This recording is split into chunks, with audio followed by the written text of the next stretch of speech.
ሰላም ጤና ይስጥልን ውድ የአዋጭ ቤተሰቦች እንዴት ናችሁ? የዛሬው የአዋጭ በግ እንግዳችን የስነ ልቦና ባለሙያ ነው።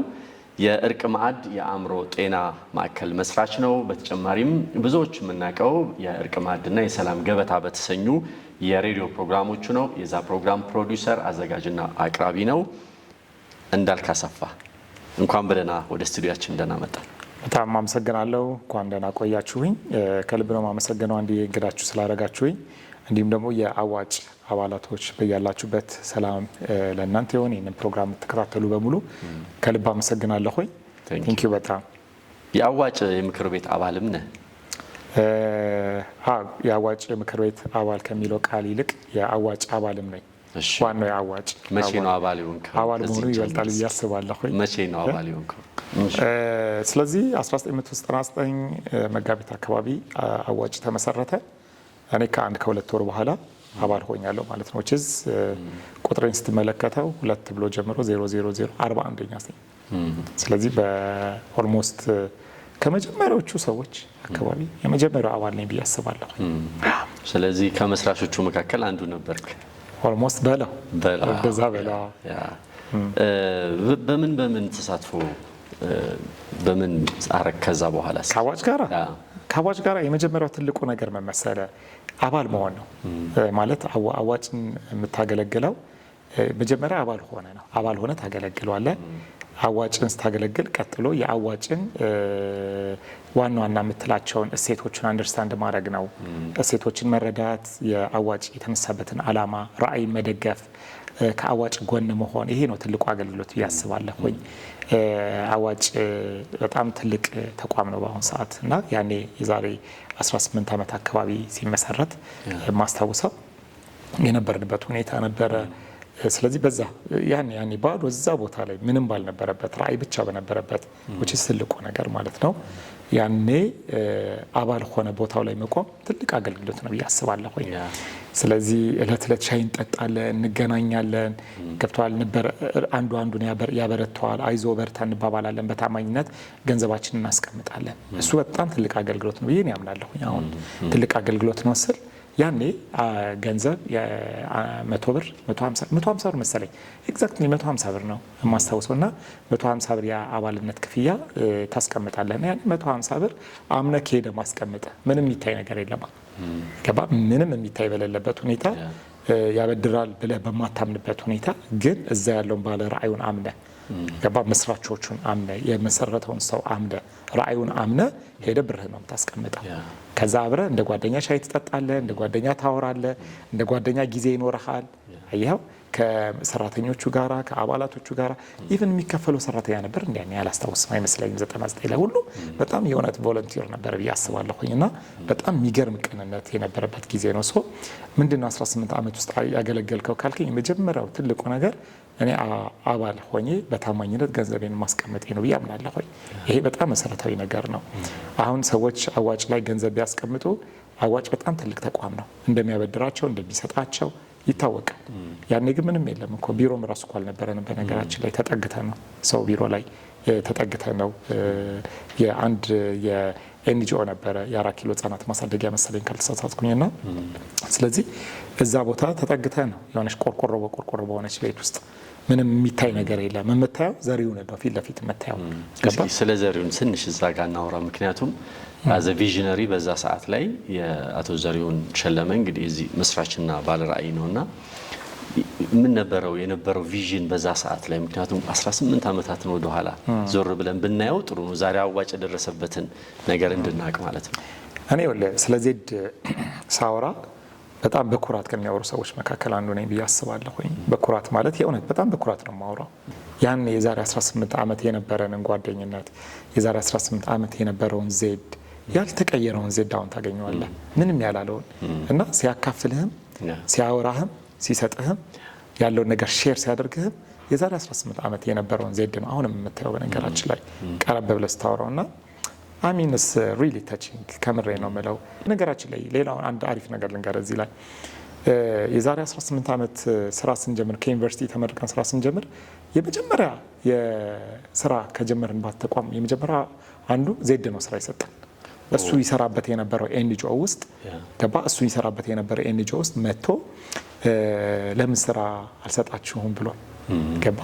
መጥቶ ስራ ሰጥቶን አምኖን ማለት ነው። እኛ ራስ ትንንሽ ነን ገና ከዩኒቨርሲቲ እኔና ትዕግስቱ አልተንጉስ ማለት ከዩኒቨርሲቲ ወጥተን ትንሽ ልጆች ሀሳብ ይዘን ምናምን ስንመጣ እሱ ይሰራበት የነበረው ድርጅት ውስጥ 3000 ብር መሰለኝ ካልተሳሳትኩኝ የ3000 ብር ስራ ሰጠንና ካልተሳሳትኩ ነው እና ሶ ያን የነበረው ዜድ አሁንም ያለው ዜድ አንድ አይነት ነው እና ዜድ በጣም የሚገርም ልብ ያለው ሰው ስለዚህ የጓደኛ ነው ባይዘው እርቅማድ ሲመሰረት የዘሪሁንም እጅ ነበረበት በደንብ አለበት። በደንብ ማለት ገና ያኔ መስርተ ሄደ መተ ስታናገረው ገና አምኖ ስራ የሚሰጥ ቀላል ነገር አይደለም። ዛሬ እኛ ስራ ስንጠይቅ የትልቅ ፕሮጀክቶች ስራ ይሰጠናል፣ ትልልቅ ፕሮጀክቶች። ያኔ ግን ማን ያውቃል?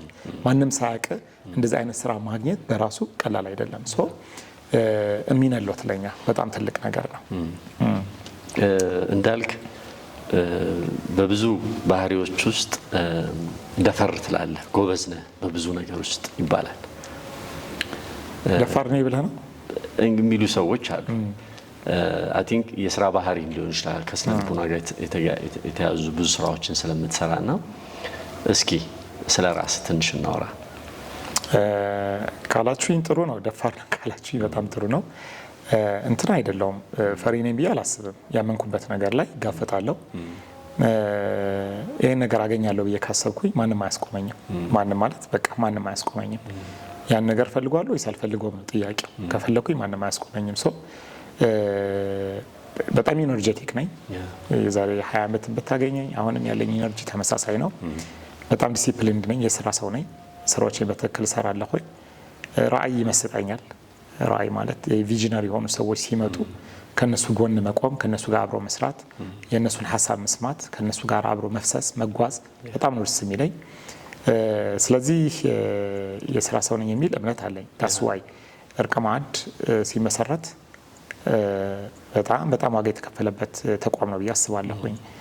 የዛሬ 18 ዓመት 19 ዓመት ምናምን አካባቢ ጋብቻን እናማክራለን ብለን ያላገባን ሰዎች በጣም ቀጫጫ ትንንሽ ሰዎች ከዩኒቨርሲቲ ወጣን ሰዎች can you imagine it's not easy ማለት ኮሚኒቲ ጋር ስገባ አንተ ራስ አግብታል ተብለህ ነው የምትጠየቀው ራይት ሶ እንደዛ ስትባል ቀላል አይደለም ገባ በዛ መንፈስ ውስጥ ሆነ በዛ እንትን ውስጥ ሀሳብ ውስጥ ሆነ ያንን ስራ መስራት መጀመር ቀላል አይደለም በጣም ዋጋ ያስከፍላል ያ ሶ እንደዛ አይነት በጣም ኢነርጄቲክ ሰው ነኝ ብዬ አምናለሁ እና ለስራዬ ታማኝ ነኝ ሶ እርቅማድ እንግዲህ ብዙ በተለይ ለሰዎች መፍትሄ መሆን የቻለ ተቋም ነው ብዬ አምናለሁ እኔና እዚህ ውስጥ ብዙ ነገር አሳልፋል ብዬ አስባለሁ ብዙ ቻሌንጆች አሉ ብዙ ነገሮች አሉና እስኪ ያለፍክባቸውን መንገዶች ብናነሳ እሺ እርቅማድ በጣም ዋጋ አስከፍሎናል ማለት የኢትዮጵያ የመጀመሪያው የስነ ልቦና ማዕከል ነው ባይዘው የስነ ልቦና ሀሳብ ወይም የምክክር የሚለውን ሀሳብ ይዘን ስንመጣ የመጀመሪያዎቹ እኛ ነን ቢሮ እንክፈት ምናምን ብለን ስንመጣ አስብ ጋብቻን እናማክር ምናምን ብለን ያላገባ ሰው ገና ከዩኒቨርሲቲ የወጣ ሰው በጋብቻ ላይ እንስራ ብሎ መምጣት በራሱ ሀሳቡ ራሱ በጣም ቀላል አይደለም ስለዚህ ይዘው የመጣው ሀሳብ ዋጋ ያስከፍላል ሀሳብ እኮ ነው ዋጋ መጀመሪያ ሀሳቡ ነው ይዘው የምትመጣው ራዕይ ይዘው የምትመጣው ሀሳብ ይዘው የምትነሳው ጉዳይ ዋጋ ያስከፍላል ገባ ከማህበረሰቡ ጋር ገብተህ ለመስራት እሱ በጣም ቀላል አይደለም በጣም ከባድ ነው ኦኬ ለምሳሌ ያክል የአዲስ አበባ ዩኒቨርሲቲ የስነ ልቦና የትምህርት ክፍል አለ የስነ ልቦና ትምህርት ክፍል ተማሪዎችን በጣም በደንብ አስመርቆ በደንብ ሰርቶ ተማሪዎችን ለብዙ ቁም ነገር ያደርሳል ይታወቃል ይሄ ምንም እንትን የለውም እና እነዚህ ተማሪዎች የት ነው የሚሄዱት በወቅቱ የነበረውን ብለህ አስበው የት የሚሄዱ ይመስላል ጋይዳንስ ኤንድ ካውንስሊንግ የሚባል ታውቃለህ ትምህርት ክፍል በየትምህርት ቤቱ ነበር እና ጋይዳንስ ኤንድ ካውንስሊንግ ይባላል ራይት ስለዚህ በዛ በጋይዳንስ ኤንድ ካውንስሊንግ ውስጥ ይመደባሉ አንዳንዶቹ አስተማሪዎች ይሆናሉ እንግዲህ ስነ ልቦና ሳይንስ ተምሮ ሲቪክስ አስተማሪ የሚሆን በጣም ብዙ ነው ያለው ገብተዋል በየትምህርት ቤቱ ማለት ነው ይመደባል የተለያዩ ስራዎችን ነው የሚሰራው ግን ገፊ ምክንያት ነበራችሁ ያን ድርጅት ለመመስረት ኦፍ ኮርስ ነበረ በደንብ። ስለዚህ ያኔ እኔ የአዲስ አበባ ዩኒቨርሲቲ የቋንቋና ስነ ጽሁፍ የላንጉጅ ኤንድ ሊትሬቸር ዲፓርትመንት ውስጥ የቋንቋ ተማሪ ነበርኩኝ። ቋንቋን ያጠናሁት የመጀመሪያ ዲግሪ ማለት ነው። ሶ በወቅቱ ያን አጥንቼ እኔ ቮለንቲር አደርጋለሁኝ። ይሄ ነፍስ ያለኝ ሰው ነኝ፣ የቮለንቲር ነፍስ ያለኝ ሰው ነኝ። ስለዚህ ቮለንቲር አደርግ ነበር። ቮለንቲር የምናደርግበት ቦታ ላይ ያየናት ሕፃን ነች እኮ ለእኛ ገፊ ምክንያታችን። ስለዚህ እሷ ስናያት በጣም ጎበዝ ተማሪ፣ በጣም ጀግና፣ በጣም አክቲቭ የምትሆንበት ቀን ሰኞ፣ ማክሰኞ ስትመጣ ትተኛለች፣ ሮብ ስትመጣ ሌላ ሰው፣ ሐሙስ ስትመጣ አክቲቭ፣ አንድ ቀን ኦፍ ትሆናል፣ አንድ ቀን ገባ። ሶ ምን ሀፕን አደረገ? አንድ ወቅት ላይ ለምንድን ነው ልጅቷን እንትን ማናደርጋት ማለት ለምን አናናገራት? ችግሩ ምንድን ነው ብለን ስናስብ ችግሩን ያገኘ ነው ወላጆቿ ጋር ነው። ስለዚህ ወላጆቿን ለማገዝ የወላጆች ምክክር ማዕከል ያስፈልጋል፣ የጋብቻ ትምህርት ያስፈልጋል የሚል ሀሳብ መጣለን። ይሄ ሆኖ የዩኒቨርሲቲ ተማሪዎች ሆና ነው 1997 እና 1998 ላይ ገባ። የዛ ትምህርት ቤቱ ተማሪዎች እያለን ሶ ያንን አሰብን። ሶ ይህን ሀሳብ ይዘን መጣን ማለት ሌላ መነሻ የለንም። ይህንን ሀሳብ የጋብቻ ትምህርት ማስተማር አለብን። የጋብቻ ምክክር ያስፈልጋል። ሰዎች ከማግባታቸው በፊት መመከር አለባቸው፣ መሰልጠን አለባቸው የሚለውን ሀሳብ ይዘን መጣን።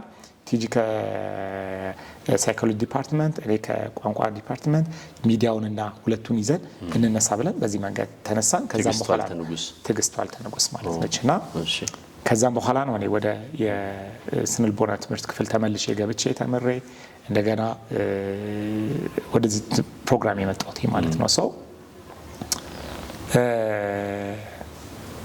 ማገልገል እንግዲህ ቅድም ያልከው በጣም የሆነ ቢዩቲፉል አጀማመር ነው የነበረው። በጣም በትንሽ የቢሮ ነው የጀመርነው። ትንሽ ስለ በ400 ብር የቢሮ ተከራይተን 400 ብር የዛ ጊዜ አስበው 2098 ላይ 400 ብር 1200 ብር የሶስት ወር የቤት ኪራይ ለመክፈል ከዛ የደላላ ብር ጨምርበት፣ እቃ ለማጓጓዝ የትራንስፖርት ጨምርበት ምናምን ነገር ሀሳብ በቃ ነበረ እና ስለዚህ ያኔ 2008 ላይ በዚህ መንፈስ ስንጀምር የነበረን ኢነርጂ የነበረን ነገር የመተው አቅማችን ቀላል እንዳይመስል። ይሄ ይቅርብን ይሄ ነገር በቃ ዛሬ ምሳ አንበላም፣ ዛሬ እንደውም በባስ አንሄድም፣ በእግር እንሄድ ገብተዋል። ዛሬ ብራችንን ለታክሲ አናባክንም፣ እስኪ በባስ እንሄድ እያለን ስራ የጀመረ ነው። በጣም ከባድ ነበረ። ወንበር አልነበረንም፣ ጠረጴዛ አልነበረንም። ገብተዋል። በጣም አሪፉ የነበረን ነገር ምን ነበረ መሰለ? አስታውሳለሁኝ የነበረን ጥቅስ ነው። ጥቅስ let's bring the children to the bright future የሚል ቀጥሎ ደግሞ ያደገው ጥቅሳችን የተሻሻለው ጥቅሳችን the posterities always deserve better የሚል ነው።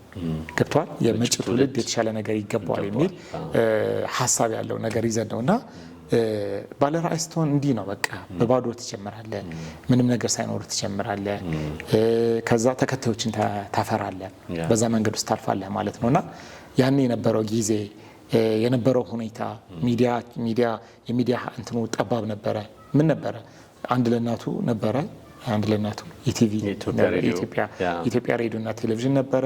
ከዛ ፋና ተመሰረተ። ፋና ኦፍ ኮርስ ፋና ሬዲዮ ነበረ፣ ግን ፋና ሬዲዮስ የነበረው ራሱ በጣም በሬዲዮ ደረጃ ነው። ከዛም በኋላ ኤፍኤም መጣ።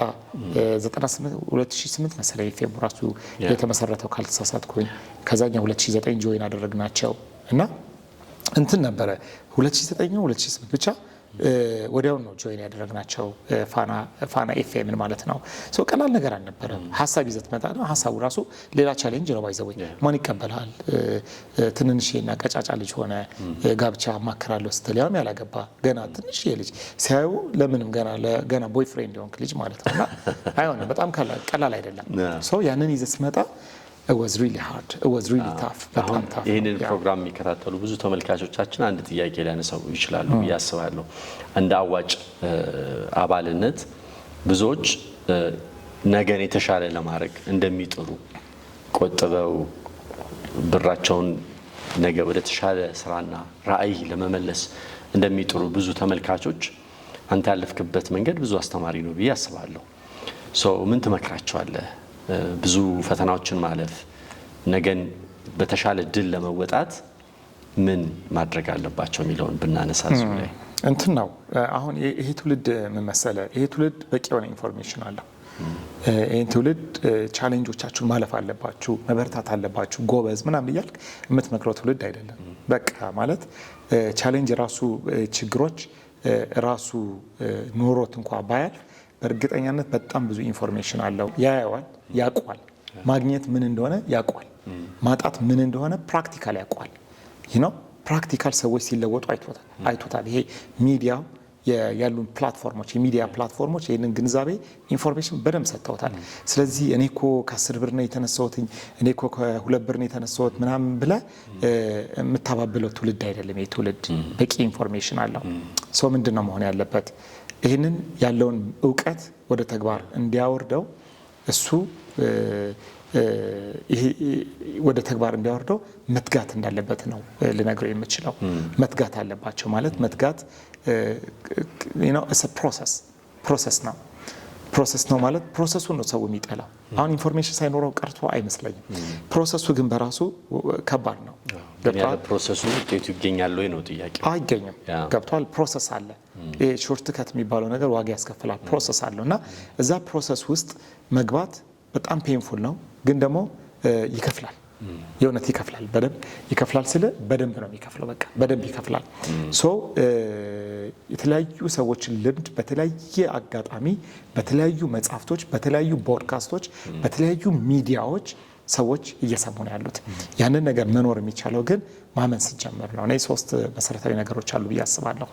አንደኛው ፍላጎት ነው። የእውነት ከልብ የመነጨ ፍላጎት ያስፈልጋል።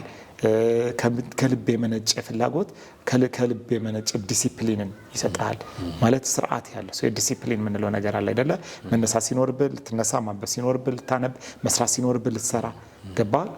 መገኘት ባለብህ ቦታ ላይ እንድትገኝ ዲሲፕሊን መሆን። ዲሲፕሊን መሆን በነገራችን ላይ አንዳንድ ፍላጎቶችን እንድትጥል ያደርጋል። አንዳንድ ነገሮችን የምትወዳቸው ነገሮች የኔ የምትላቸው ነገሮች የመጣል ልምምድ ውስጥ ያስገባሃል ማለት ነው። እና ይሄ ቀላል እንዳይመስልህ፣ ይሄ ቀላል አይደለም። ሰው ዲሲፕሊን መሆን ማለት አንዳንድ ልማዶችን መጣል ማለት ነው። በቦታ ላይ መገኘት ማለት ነው። ኦኬ፣ በቦታ ላይ መገኘትና መስራት ማለት ነው። ሰው ይሄኛውን ነገር ኢዝ ቬሪ ኢምፖርታንት ብዬ አስባለሁ። እዛም በኋላ ምንድን ነው የሚያስፈልገው ካልከኝ፣ ሰዎች ይሄንን ፍላጎት ካላቸው በቃ ዲሲፕሊን ከሆኑ ከዛ በጣም ቆራጦች መሆን አለባቸው። ኖ ማለትን መለማመድ አለባቸው። የሚመጣውን ነገር የመጋፈጥ አቅም ያስፈልጋቸዋልና አሁን ልክ እንደ አዋጭ አይነት ተቋም ባለበት ሀገር ውስጥ የፋይናንስ ስርዓት ሲምፕል በሆነበት ሀገር ውስጥ ይሄ ሲስተሙ በጣም የሚያግዝ ስርዓት ባለበት ሀገር ውስጥ ሀብታም መሆን በጣም አጋዥ ነው ያስባለሁ። ማለት ወደ አንድ ቦታ እንድትወጣ ያደርጋል። ሀብታም መሆን መስራት ትችላለህ። ምን እንደሚሰማኝ ታውቃለህ? እውነቱን ስነግር አሁን በወድቅ ኦፍኮርስ ደግሞ አጋጥሞኛል፣ መውደቅ አጋጥሞኛል እና ከዜሮ ተነስቼ እነሳለሁ ስል አንዱ በጣም የምመካበት አዋጭ እንደሆነ ታውቃለህ። ገብቷል። የኔትወርክ አለኝ፣ በጣም ምርጥ ኔትወርክ ያለኝ ሰው ነኝ። ከዛ በተጨማሪ አዋጭን በጣም ነው የምተማመነው፣ በጣም ተማመነዋል። በእርግጠኛነት አበድሮኝ ተበድሬ መጥቼ ተነስቼ እንደምሰራ እንደምንለወጥ ምናምን አለ ወይ ደግሞ ኤክስፒሪየንስም አድርጋል። ብዙ ጊዜ ተበድራል። አንደኛ የመጀመሪያው ተበዳሪ ላይ ባይዘው ያዋጭ ትልቁ የመጀመሪያው ተበዳሪ በዛ ጊዜ ስንት ነበር? የመጀመሪያው 10 ሺህ ብር ተበዳሪ ነኝ አዋጭ ላይ። የመጀመሪያው 100 ሺህ ብር ተበዳሪ ነኝ። የመጀመሪያውም 300 ሺህ ብር ተበዳሪ ነኝ። እና ቀላል አይደለም። 400 ሺህ ብር ሲበደር ነው የተቀደምኩትኝ እና ኦልሬዲ ብሩ ስላላስፈለገኝ በወቅቱ አልተበደርኩም። ምንድነው ምን ያህል ዋስትና እንደሆነ ጭምር እሱን ነው ታቀዳለህ። ከባለ ራዕዮች ጋር አብረህ ትጓዛለህ። መሬት ገዛን፣ ህንፃ ገነባል። 220 ሚሊዮን ብር ምናምን የፈጀ ህንፃ ገንብተናል። ተካላል አብረን ሆነ 10 ምናምን ሚሊዮን ብር የምሸጠው ቤት ነው በጣም በትንሽ የብር ሰጥቶኛል ማለት ነው። አዋጭ ያው 18 ዓመት የቆየበትን በተለይ ያገለገለውን ሎጎና አርማ ጭምር መርሁንም ጭምር ደግሞ በአዲስ መንገድ ያው በምትመለከተው መንገድ ሪብራንድ አድርጓል። አዋጭ ነገን ለዋጭ የሚል ራሱን የቻለ ሌላ መርህ ደግሞ አዲስ መንገድ ይዞ መጥቷልና ነገን ለዋጭ ስንል እዚህ ውስጥ እንዳልከው ቅድም ከ160 ሺህ በላይ አባላት ያሉት ትልቅ ተቋም ነው አዋጭ።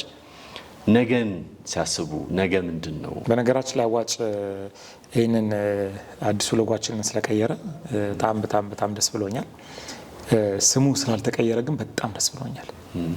አዋጭ የሚለው ስም መቆጠብ መሰልጠን ለለውጥ እንቆጠብ ነበረና አሁን ነገ ለዋጭ የሚለው በጣም ቢዩቲፉል ነው ብዬ አስባለሁ። ነገ እንግዲህ ተስፋ ነው ገባ። እኔ ነገን ብቻ ሳይሆን ዛሬም ላይ ያተጋናል ብዬ አስባለሁ። ማንም ሰው ነገ የሚለወጠው ዛሬ ላይ ባለው ባስቀመጠው በዘራው ልክ ነው። ነገ የሚበቅልበት ዘመን ነው። ነገ ተስፋ ነው። ነገ የምንኖረው ዛሬ ላይ ባለ ልክ ነው ብዬ አስባለሁ። ስለዚህ ነገን ለዋጭ አዋጭ ነገን ለዋጭ ሲባል ነገ ላይ ከእንቅልፋችን ልክ ስንነሳ ሁሉም ነገር ተለውጦ እናገኘዋለን ማለት አይመስለኝም። አሁን በምንቆጥበው ልክ ብዙ ሰዎች የአዋጭን ስም ሲጠሩት እንደሚሳሳቱ ታውቃለህ አይደል? አዋጭ የገንዘብ ብድርና ቁጠባ ነው የሚሉት ታውቃለህ አይደለ? እንደዛ ነው የሚባለው። አዋጭ ገንዘብ ብድርና ቁጠባ ምናምን ይላሉ። ግን ትክክለኛ ስሙ እኮ እሱ አይደለም። አዋጭ የገንዘብ ቁጠባና ብድር ነው በነገራችን ላይ እና የምናስቀድመው ቁጠባ ነው። ቁጠባ ከዛም በኋላ እናበድራለን። ውጭዝ የቆጠበ ነገ ይበደራል፣ ነገ ህይወቱን ይለውጣል ነው ለእኔ የምረዳው። ስለዚህ ይሄ በጣም ነገ ላይ በደንብ መስራት የሚችል መለወጥ የሚችል ነገ ላይ የተሻለ ነገር ማግኘት የሚችል ሰው ዛሬ ላይ ያለው ትጋት ነው የሚወስነው። ስለዚህ አዋጭ ነገን ይለውጣል ወይ? ደፍነት ይለውጣል። ነገን የሚለውጠው ግን ሪሜምበር ዛሬ በምትዘራው በምትኮተኮተው በምታበቅለው ልክ ነው ነገ በቅሎ የሚጠበቅ ዛሬ በምትተጋው ልክ ነው። እና እንደ ጥሩ ገበሬ እናስበው። ጥሩ ገበሬ ምንድነው የሚያደርገው? ዘመንን ያውቃል። ታውቃለህ ገበሬ ዘመንን በደንብ ነው የሚያውቀው፣ በደንብ ያውቃል። ስለዚህ ጤፍን መቼ መዝራት እንዳለበት ያውቃል። መቼ ማረስ እንዳለበት፣ መቼ ማለስለስ እንዳለበት፣ መቼ መዝራት እንዳለበት ያውቃል። ገባ? ሐምሌን የክረምቱ ወቅቱ ጠብቆ ጤፍን ይዘራል። መቼ ማጨድ እንዳለበት ደግሞ ያውቃል። አየሁ የክረምቱ ወቅት ወይም የሚዘራበት ወቅት ላይ ግን ተኝቶ የሚታጨድበት ወቅት ላይ ወደ ማሳው ቢሄድ የሚያጭረው ምንም ነገር አያገኝም። ገባ? እዛ ፕሮሰስ ውስጥ ደግሞ ምንድነው ያለው? መኮትኮት አለ፣ ማጠጣት አለ፣ ማረም አለ፣ ማስተካከል አለ። ራይት? አዋጭ ነገን ይለውጣል ሲባል እለት እለት በመቆጠብ እለት እለት ያለን ኮሚትመንት፣ እለት እለት ያለን ስራ፣ እለት እለት ያለን ኃላፊነት ላይ ምን ተጋ ከሆነ አትጠራጠር፣ በጣም የብዙ ሰዎች ህይወት ተለውጧል። የብዙ ሰዎች ስለ በቃ ልነግርህ ከምችለው በላይ ህይወታቸው በብዙ መንገድ የተለወጠ ሰዎች አሉ። ምንም ያልነበራቸው ሰዎች ገባ? በዛ ፕሮሰስ ውስጥ አልፎ ግን የተለወጡ ሰዎች አሉ። አዋጭ ሞር የዲጂታል የዚህ ፋይናንስ ተቋም እየሆነ ነው። ግድ ነው ሰው ያለውን ምክንያቱም አንተ ፕሮሰሱን በብዙ መንገድ ስለምታውቅ ዘመኑ ይጠይቋል። እንዴት ተያየው? ዘመኑ ይጠይቋል። ባይዘው ጊዜው ይጠይቋል። ድሮ የነበረው ምንድን ነበረ? ቤት ለቤት ሄዶ ሰዎችን ማሳመን ተሰርቷል። ባይዘው ፕራክቲካልም ተሰርቷል ቤት ለቤት። እኔ ማስታውሰው እንደው ይህን ፕሮግራም ተከታተሉ ያን የነበራችሁ አባላቶች ካላችሁ ደብረ ዘይት የምንሄድበት አንድ ጉዳይ ነበረ። ታውቃለህ? ደብረ ዘይት የሆነ ቢሮ እንሄድ ነበረ። የምንሄድበት አንድ ቢሮ ነበር ደብረ ዘይት። ለምሳሌ ያክል ነው የምነግርህ። ገባ? ጫንጮ ይኬድ ነበረ። ጫንጮ ኮሚኒቲ ጋር አሁንም ቅርንጫፍ አለ እና ኮሚኒቲው ጋራ እንሄድ ነበረ። ኮሚኒቲው ጋር እንሄድ ነበር። ከኮሚኒቲው ጋራ በእግር እየሄድን በየቤቱ የምናንኳኳበት ሰዎች የምናሳምንበት። ቅድም ለአዋጭ ምን ሰርታል ብላይ ነበር አይደል? 18 ዓመት ውስጥ አንደኛው የኔ የሰራሁት ሰዎችን ሄዶ ሎቢ ማድረግ ነው፣ ማሳመን፣ አባል እንዲሆኑ ማበረታታት። ገባ? የኔ ነገር ሰርቻለሁ። ሚዲያ ላይ በጣም ብዙ ሰርቻለሁ ብዬ አስባለሁ። የምክር ቤት አባል ነኝ እና ብዙ ነገር ሰርቻለሁ። ሰው አሁን ግን ይጠይቀናል፣ ጊዜው ይጠይቀናል። ሰዎችን ሄደ ቃል በቃል ሄደ የማሳመን ስራ የምሰራበት አቅም ላይ ነው። ዲጂታል መሆን ግዴታ ነው። መሪ ነው አዋጭ። በብዙ አዳዲስ ፕሮግራሞች ላይ በዚህ ሳኮ ፕሮግራም ላይ በዚህ በሴቪንግ ኤንድ ክሬዲት የሀገር አቀፍ ፕሮግራሞች ላይ አዋጭ በብዙ መንገድ አዳዲስ ነገሮችን በማምጣት መሪ ነው። ስቲል መሪ ነው። ሂድና እያቸው ቼክ አርግ። ሁሉንም አዳዲስ ነገሮችን የጀመረው አዋጭ ነው። አዋጭ ነው የጀመረው። የምክር ቤት አባል ለምሳሌ ያክል የጀመርነው እኛ ነን። እንደው ምሳሌ ልንገር ብዬ ነው። ገብቷል? በቴክኖሎጂ የማደግን በአዋጭ ደረጃ የሚሰራ ተቋም የለም። እንደ ሀገርም የዓለም አቀፉ የአይሲኤ አባል የመጀመሪያውና ብቸኛው የአይሲኤ አባል አይደል? የአዋጭ ነው እና ትልልቅ ፕሮግራሞችን ይሰራል። ምን ልፈልጌ ነው? ተራማጅ ነው። በጣም ተራማጅ ነው። በጣም ደግሞ እዚህ ላይ ኢንቨስት የምናደርጋቸው ነገሮች እንዴት ደስ እንደሚለኝ በቃ በጣም ደፋር ነው፣ ተራማጅ ነው፣ አዋጭ። ስለዚህ ምን ያደርጋል አንዳንድ ነገሮች ላይ የምንወስናቸው ውሳኔዎች በጣም አስደናቂ ገባ በጣም ደፋር ነው። በቀላሉ ከሰው ጋር ከአባላቶቻችን ጋር የምንገናኝባቸው ፕላትፎርሞች አሉ። ሲምፕል የሆኑ ፕላትፎርሞች አሉ። እጃችን ላይ ባለው ቴክኖሎጂ እየተጠቀምን በጣም ሲምፕል ፕላትፎርሞችን እየተጠቀምን እየሰራን ያለ ነው። ሰው አዋጭ በየትኛውም አይነት ሁናቴ ብትመለከት በጣም በብዙ እየሄደ ያለ ተቋም ነውና አሁን ግድ ይሏል ብዬ አስባለሁ። ቴክኖሎጂውንም የበለጠ ደግሞም ተለማምደነዋል። ፕሪንቲንግ በነበረበት ጊዜ ፕሪንት በማድረግ ቴክኖሎጂ ሲመጣ ከቴክኖሎጂ ጋር ብራንድ ስንቀይር ማለት ይችላል። ስልካችን ላይ ከምንሰራቸው ስራዎች እያንዳንዱ ነገር ስንሰራ በጣም ተራማጅ ነው። አዳዲስ ነገሮች ሲመጡ ለምሳሌ ያክል የመኪና ብድሮቻችንን፣ ቀጥሎ ደግሞ አዳዲስ ፕሮግራሞች አሉን። የተለያዩ አይነት ፕሮግራሞች ህዝብ ጋር የምንቀርብባቸው ፕሮግራሞች አሉንና ሰው አዋጭ በአንድም በሌላም በጣም ተራማጅ ነው ብዬ ነው የማምነው። ይሄ ደግሞ ግዴታ ነው። ምክንያቱም አዋጭ የተመሰረተው ህዝብ ላይ ያገለግል ነው። የህዝብ ነው የሚያገለግለውም ህዝብ ነው። ህዝብ በሚጠቀምበትና ህዝብ ሊረዳ ይችላል በተባለበት አቅጣጫ በሙሉ ይፈሳል የሚል ጠንካራ እምነት አለ። ከአዋጭ ጋር እንግዲህ ጎን ለጎን አንተም የስራ ህይወትህ በዛው ከአዋጭ እኩል እድሜ የሆነ በብዙ ነገር ውስጥ በሙያ ማገልገልን፣ ሰዎችን ወደ ተሻለ ህይወት ማምጣትን፣ ምክንያቱም የተሻለ ህይወት ሰው ይገባል ካልክ በብዙ መንገድ ብዙ ዋጋ ከፍለ ሰዎችን ከነበሩበት ሀሳብ ወደ ተሻለ ማንነት ማምጣት የሚችል ትልቅ ስራ ዘርፍ ውስጥ ነው ያለው። በበጎ ፍቃድ የምታገለግላቸው በጣም ብዙ ሰዎችም በምክርም በስነ ልቦና የምትሰጣቸው ሰዎች እንዳሉ እናውቃለን። እና እስኪ ለህይወት ምን ጠቀመ? እስኪ ይሄንን ማገልገል እኮ ደስ ይላል። ማለት አንደኛው እረፍት ነው። የምንኖረው የተወሰነ ነው ብዬ አስባለሁ። ማለት የተገደበ ነው የሚል እምነት አለኝ። የተገደበ ህይወት ስትኖር በዛ ህይወት ውስጥ አንደኛው ሰላም የሚሰጥህ ነገር መስራት ተገቢ ነው ብዬ አምናለሁ። እኔ በጣም ነው ደስ የሚለኝ ባይዘወይ የቮለንቲር የማድረግ ነፍሴን ወደዋለሁ። በጣም ብዙ ቦታ ላይ ቮለንቲር አድርጋለሁ። በጣም ብዙ ቦታ ላይ ካልተሳሳትኩኝ ወደ 3 ድርጅቶች የቦርድ አባል ነኝ። ለ3 ድርጅቶች ቦርድ አባል ሆኜ እሰራለሁኝ። ግን እርቅ ማዕድ ውስጥ ሺዎችን አገልግያለሁ ብዬ አስባለሁ። ሺዎችን ስለ በቃ 10 ሺዎችን አገልግያለሁ ብዬ ነው ማለት። በጣም ብዙ ሰዎችን ረድተናል። በፋይናንስ ረድተናል። በስነ ልቦናዊ ምክር አገልግሎት አግዘናል። በስራ አግዘናል። ስራ በመስጠት በማሰልጠን የሙያ በሁሉም አቅጣጫ ሀገሬንም በደንብ አገልግያለሁ ብዬ መኮራ ሰው ነኝ። ባይዘው በደንብ መኮራ ማለት በደንብ መኮራ ሰው ነኝ። እና በጣም ብዙ ነገር አድርገናል ብዬ አስባለሁ። ጎን ለጎን ያው ትዳር፣ ልጆች አሉኝ። እሺ ስንት ልጆች ደረስክ? 3 ልጆች አሉኝ። በጣም ወዳቸው 3 ልጆች አሉኝ። በጣም ተወዳቸዋለህ? በጣም አም ቬሪ ኦብሰስድ። በጣም ከባድ ኦብሴሽን። በጣም ነው የምወዳቸው። በጣም ማለት እንደ ስነ ልቦና ባለሙያ መውደድን በጣም ማለት ላፍስ ሾርት ብራዘር ህይወት የሚቀጥለው በልጆች ነው በዘር ብዬ የማምን ሰው ነኝ። እና ቀጠለም አልቀጠለም ግን ልጆች ናቸው። ሁሉም ሰው ልጁን ይወዳል።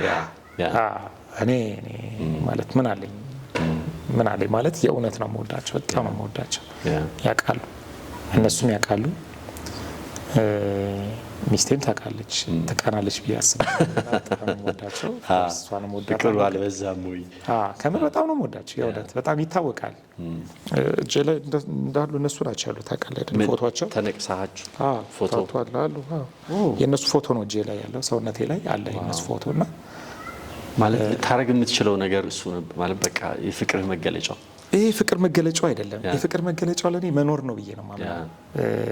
ደስ ስለሚለኝ ሳያቸው በጣም ስለምወደው ነው እንጂ የፍቅር መገለጫው መኖር ነው ብዬ አስባለሁ። መኖር ማለት ፎቶቸውን ይዞ መዞር የፍቅር መገለጫ ነው ብዬ አላስብም። መኖር ነው፣ ለልጆች መኖር፣ በሚያስፈልጋቸው ነገር ላይ ራዕያቸው ላይ ነጋቸው ላይ ቀጥሎ ያለው ህይወታቸው ላይ መገኘት፣ መምራት አባትነት አንደኛው መምራት ነው። ስለዚህ አሪፍ ሊደር መሆን፣ በቤት ውስጥ አሪፍ አባት መሆን፣ አሪፍ ፕሮቴክተር መሆን፣ ጠባቂ መሆን፣ ልጆችን መጠበቅ፣ ከብዙ ነገሮች መጠበቅ፣ መምራት፣ ማገልገል፣ ቤትን ማገልገል ነው ብዬ አስባለሁ። ስለዚህ መሳም ብቻ አባትነት ነው ብዬ አላስብም። እንደኔ የሚስም ሰው የለም ልጆቹን። የእውነት ነው የምስመው፣ ልጆች በጣም ነው የምወዳቸውና ግን እሱ በቂ አይደለም። በሚያስፈልጋቸው ነገር ላይ ግን ከጎናቸው ስለሆንኩኝ እሱ የፍቅር መገለጫ ነው ብዬ አምናለሁ። በቅርብ ጊዜ አሞ ነበር ወይ? በጣም አዎ። ምን ተሰማ? ማለት ያው ሰው በህይወት ውስጥ ይታመማል፣ ይድናል፣ ይታመማል፣ ይድናል እና በተለይ ልጆችን አስበህ ከአባትነት ጋር ምን ተሰማ? ህመሙ this is the end of sensation ብዬ የማምን ሰው ነኝ። ማለት ሰዎች ቢሞቱ ከሞቱ በኋላ አካላቸው ኦልሬዲ የስሜት ማብቂያ ነው አይደል? ሞት ስሜት የሚባለው ነገር ያበቃል። ማዘን ያበቃል። ብትቆነጥጦ አይሰማህም። ኢንድ ኦፍ ሴንሴሽን አይደል? በቃ ምንም እንትን የለውም። ግን እንደዚህ አይነት በጣም ትልቅ ፍልስፍና የነበረኝ ሰው ህይወት ላይ ስትመጣ ግን ሪያሊቲው ጋር ስትመጣ ግን እንደዛ አይደለም። ቀላል አይደለም። ከሞት ጋር ፊት ለፊት ስትጋፈጥ፣ የእውነት እንደምትሞት ስታስብ፣ ትሞታለህ የሚል የሞት ደብዳቤ ሲሰጥ ማለት በቃ መስከረም ላይ እኮ ያበቃል። እንደዛ ነበር አይደል? ኦፍ ኮርስ መስከረም ላይ በቃ ትጨርሳለህ ምናምን ተብዬ ነበርና አሁን 11ኛ ወር ላይ ያለ ነው። ስለዚህ እንግዲህ ትሞታለህ ከተባልኩ በኋላ 11 ወር ኖር ያለው። ስለዚህ ግን ያኔ እዛ ቦታ ላይ ሲሆን ግን ቀላል አልነበረም። ቀላል ነው ብዬ አላስብም እና ብዙ ነገር አስጥሎኛል። ብዙ ፍልስፍናዎቼን፣ ብዙ እምነቶቼን፣ ብዙ ማስባቸው ነገሮች፣ ብዙ ስራዎቼን፣ ብዙ ነገር እና ከዛም በኋላ ቁጭ ብለህ ስታስብ ነገን ስታስብ በቃ ልጆችን ታስባለህ።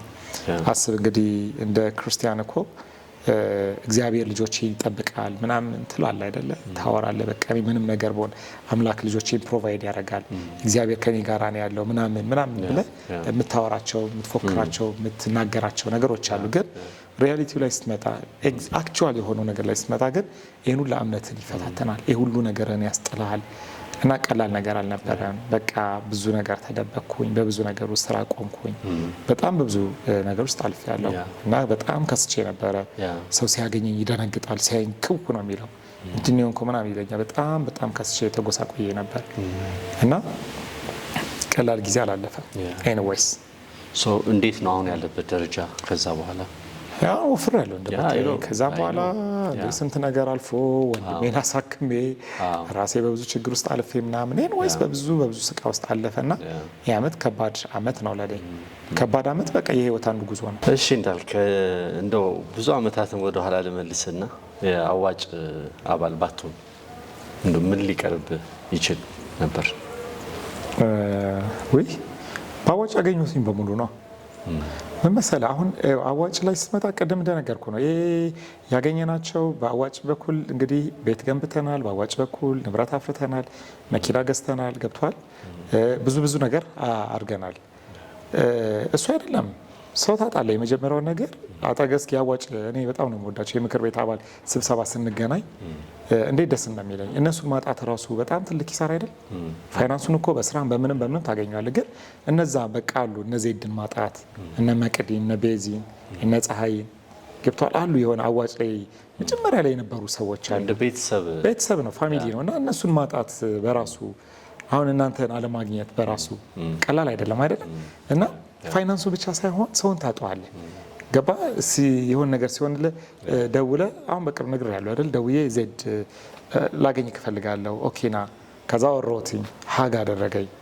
ወዲያውኑ የሰጠኝ ስጦታ ነበረ መናገር አልፈልግም እና ቁጭ ቤ ሳወራው ገባ አይደል? አዋጭ ጋር አይደለም የመጣሁት ዜድ ጋር ነው የመጣሁት።